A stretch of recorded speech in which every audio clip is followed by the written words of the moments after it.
2025 మార్చి 12 నుండి మే 12 నుండి 2026 మే 12 వరకు వాటి ముగింపు వరకు తీసుకున్నటువంటి కార్యక్రమాల్లో భాగంగా ఈరోజు తొర్రూరు పట్టణంలో తెలంగాణ రైతాంగ సాయుధ పోరాటం దాంట్లో ఓంకార్ గారి పాత్ర గురించి ఈ సమావేశాన్ని ఏర్పాటు చేసుకున్నాం.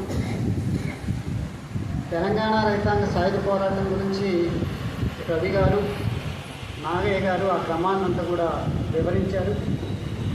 తెలంగాణ రైతాంగ సాయుధ పోరాటం యొక్క ఔన్నత్యం ఏమిటి అంటే, ఒక సాధారణ కుటుంబంలో పుట్టి ప్రాథమిక విద్యను అభ్యసించుతున్నటువంటి ఒక వెంకురాములు గారిని ఓంకారుగా మార్చారు. మొత్తం ఆంధ్ర రాష్ట్రంలోనే, ఒక తెలంగాణలోనే కాదు, ఒక సేరెన్నికైనటువంటి గుర్తింపు కలిగినటువంటి ఒక నాయకుడిగా తయారు చేసినటువంటి ఉద్యమం తెలంగాణ రైతాంగ సాయుధ.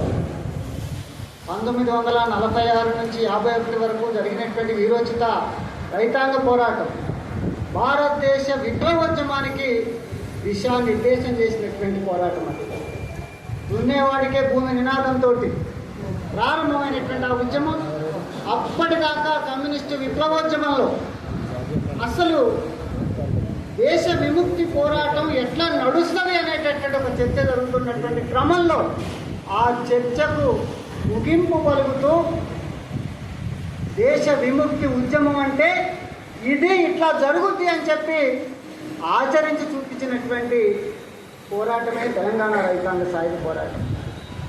ఈనాడు తెలంగాణ రైతాంగ సాయుధ పోరాటం అంటే నిజాం నవాబుకు నిరంకుశత్వానికి వ్యతిరేకంగా జరిగినటువంటి ఒక పోరాటమే కాదు.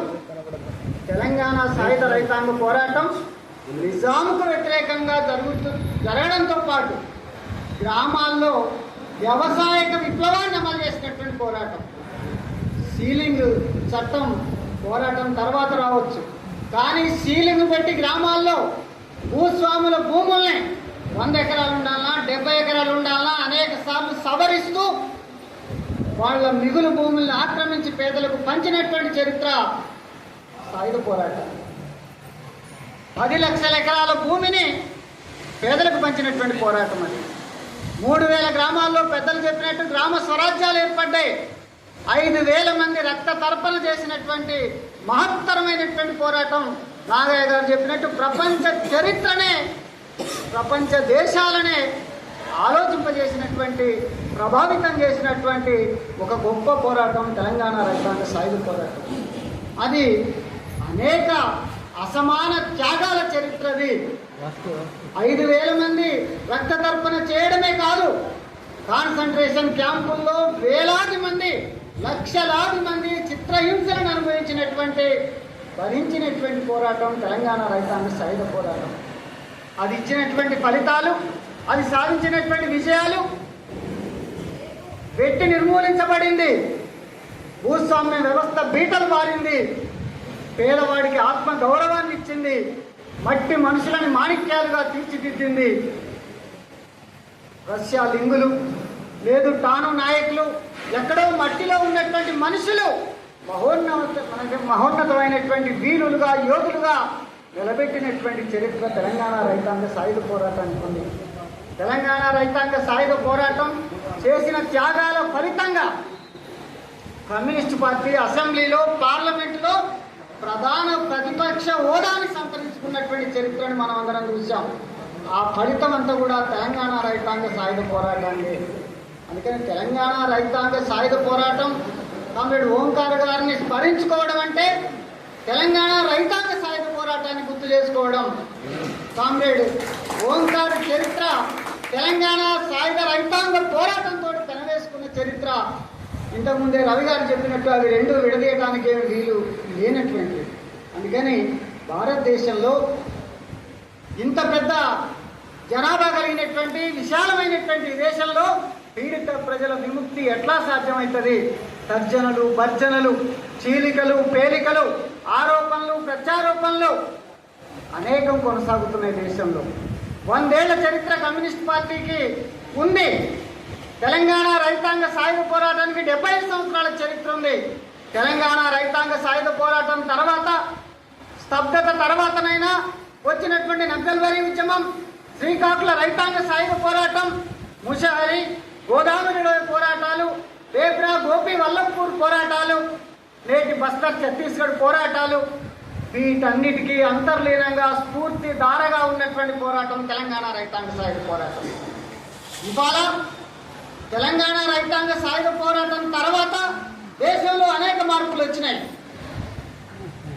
పెట్టుబడిదారీ విధానాలు వేగంగా అభివృద్ధి చెందుతున్నాయి. ఏ పోరాట రూపం ఈరోజు దేశాన్ని విముక్తి చేస్తుంది? ఒక ప్రత్యామ్నాయ పోరాట రూపం దేశం ముందుకు రాలేదు. అనేక తేడాలు ఉండొచ్చు. మావోయిస్టులు చేస్తున్నటువంటి ఉద్యమాల మీద, ఇతర సంస్థలు చేస్తున్నటువంటి విప్లవోద్యమాల మీద భిన్నాభిప్రాయాలు ఉండొచ్చు. అది సహజమైనటువంటిది. కానీ ప్రత్యామ్నాయం ఏంటి? ఇంతకుముందే చంద్రన్న చెప్పినట్టు మొత్తం గోదావరి ప్రాంతంలో లక్షలాది ఎకరాల భూముల్ని కమ్యూనిస్ట్ పార్టీ, నక్సలైట్ పార్టీల ఆధ్వర్యంలో ప్రజలు సాధించుకున్నారు. ప్రజలు భూదాహంతో ఉన్నారు. నాగయ్య గారు చెప్పిన ఇప్పటికీ 10 లక్షల ఎకరాలు మిగులు భూములు ఉన్నాయి. పంచేటటువంటి నాదుడు లేడు. దేవాదాయ భూములు, ధర్మాదాయ భూములు. ప్రజలందరూ కూడా భూదాహంతో ఉన్నారు. భూమి ఆత్మ గౌరవాన్ని ఇస్తుంది, అన్నం పెడుతుంది. అదే ప్రధాన సమస్యగా ఉంది అనేటటువంటి విషయాన్ని మనందరం కూడా అంగీకరించాల్సినటువంటి అవసరం ఉంది. ఈరోజు విప్లవోద్యమాలు ఏ రూపంలోనైనా ఉండొచ్చు, ఎట్లయినా జరగచ్చు. విప్లవోద్యమాలు తప్ప తెలంగాణ రైతాంగ సాయుధ పోరాటం యొక్క వారసత్వంతో జరిగేటటువంటి విప్లవోద్యమాలే ఈ దేశ విముక్తి మార్గం తప్ప మరొకటి లేవు. మరొక ప్రత్యామ్నాయం లేదు. శత్రువు చాలా బలంగా ఉన్నాడు. శత్రువు చాలా తెలివిగా ఉన్నాడు. శత్రువు యొక్క భావజాలం అంతర్లీనంగా ఈనాడు పునాదుల్లోకి వస్తున్నటువంటి పరిస్థితి. దాన్ని వ్యతిరేకించాలంటే తెలంగాణ పోరాటం వారసత్వం తప్ప మరొకటి లేదు. ఆ వారసత్వంతో ముందుకు వెళ్ళినప్పుడు మాత్రమే ఈ దేశంలో ఫాసిజాన్ని నిలవరించగలుగుతాం. ఒక్క పార్లమెంటరీ పోరాటం ద్వారానే ఫాసిజం అంతరించబడదు, ఫాసిజం నిలవరించబడదు. ఫాసిజానికి వ్యతిరేకంగా పోరాడాలంటే పార్లమెంటులోనో, అసెంబ్లీలోనో, వాటితో పాటు గ్రామ స్థాయిల్లో మనం పోరాడాల్సినటువంటి అవసరం ఉంది. ఆ భావజాలం గ్రామాల్లోకి వచ్చింది.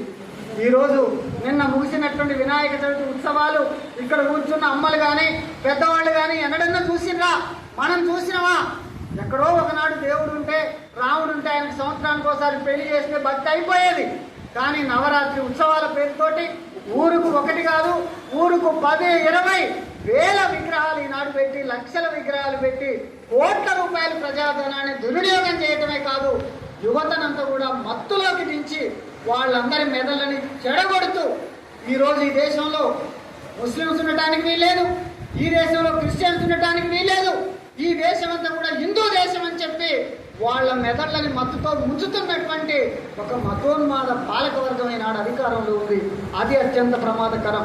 ఈరోజు బీజేపీకి, దాని అనుబంధ లేదా దాని సంఘాలకి, దాని పార్టీలకి, ఎన్డీఏ కూటమికి 400 సీట్లు ఉండటం అనేటటువంటిది గొప్ప కాదు. ఈనాడు పల్లెల్లోకి వస్తున్నటువంటి మతోన్మాద విష భావాలు ఏవైతున్నాయో అవి అత్యంత ప్రమాదకరమైనటువంటివి. మనం అక్కడ రచ్చబండలో వాటికి వ్యతిరేకంగా పోరాటం చేయాల్సినటువంటి అవసరం ఉంది. హిందువుగా పుట్టినవు, నువ్వు జై శ్రీరామ్ అని ఎందుకని అంటాడు. జై శ్రీరామ్ అంటేనే ఈ దేశంలో ఉండాలంటాడు. ఇది ఎక్కడి నిరంకుశత్వం? ఒక లౌకిక ప్రజాతంత్ర భారతదేశం అని చెప్పుకుంటున్నటువంటి ఈ దేశంలో సర్వమతాలు సమానమైనటువంటివి. ఈ దేశం ఒక పార్టీకో, ఒక మతానికో ఉన్నటువంటి దేశం కాదు. ఇది మతాతీత లౌకిక రాజ్యం అని చెప్పుకునేటువంటి రాజ్యాంగానికి ఉన్న విలువేంటి? దాన్ని అంతా కూడా కాలితో తొక్కేస్తున్నటువంటి ఈ రోజుల్లో మనం ఆలోచన చేయాలి. మన ఐక్య కార్యాచరణ పైన జరగాల్సింది, మన ఐక్య కార్యాచరణ కింద జరగాలి. మన ఐక్య కార్యాచరణ మతోన్మాద చర్యలకు వ్యతిరేకంగా మనం ఖచ్చితంగా అక్కడ ఐక్యంగా నిలబడాల్సిన అవసరం ఉంది. పెద్దలు అన్నట్టు ఇవాళ ప్రజలని, ప్రత్యేకించి తెలంగాణ ప్రజలని నాశనం చేసేది, ముంచేది ఏది అంటే ఒకటి గడి, అది నిన్నటి మాట, ఇంకొకటి గుడి నేటి మాట. ఈ గడిలు గుడిలు కలిసి ప్రజల్ని మూర్ఖులు చేస్తున్నాయి, నాశనం చేస్తున్నాయి, పోరాట శక్తి లేకుండా చేస్తున్నాయి, వాళ్ళని నిర్వీర్యులుగా చేస్తున్నాయి. వాటన్నిటికి వ్యతిరేకంగా నిలబడి బరిగీసి పోరాడినప్పుడు మాత్రమే, మన ఐక్యత అక్కడ సాధించినప్పుడు మాత్రమే ఖచ్చితంగా మళ్ళీ పూర్వవైభవం, మళ్ళీ తెలంగాణ రైతాంగ సాయుధ పోరాటం లాంటి ఒక మహోజ్వలమైనటువంటి ఉద్యమాన్ని తీసుకురాగలుగుతాం. ఈ దేశాన్ని విముక్తి చేయగలుగుతాం, పేదవాడిని విముక్తి చేయగలుగుతాం, వాడికి ఇంత అన్నం పెట్టగలుగుతాం, సోషలిజాన్ని సాధించగలుగుతాం. ఆ వైపుగా మనందరం కూడా ఐక్యంగా పోరాటం చేద్దామని చెప్తూ కామ్రేడ్ ఓంకార్ గారికి మరొకసారి నివాళులర్పిస్తూ సెలవు తీసుకుంటాం.